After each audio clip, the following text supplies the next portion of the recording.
Xazinam Tortil tarbiyalash markazi hammamizning xazinasi.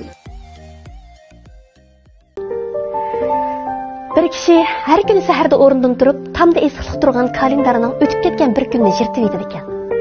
Kalendar, "Nimishqa meni yirtib yetsan?" deb so'rabdi. "Tunugin o'tib ketgan tursa, yirtib etmay qanday qilaman?" deb qaytirib so'rabdi u kishi. "To'g'ri, tunugin men o'tib ketdim. Sen talaylagan tunuginlarni kalendardan yirtib etding. Ammo tunugunda sen nimishlarni qoldira olding?" deb so'rabdi. U kishi bu gaplarni anglab, beshini tövan silib, cho'nqur o'yga cho'kibdi.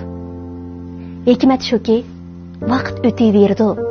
Kalendarning varaqlari yirtilaverdi. Bizmi qiyraveramiz. Ammo yirtilmaydigan, qiyramaydigan narsa shuki, ijod, yaxshilik, ajr, mehnat. Biz bu hayotimizni yaxshilik bilan ma'nolarga to'ldirishimiz kerak.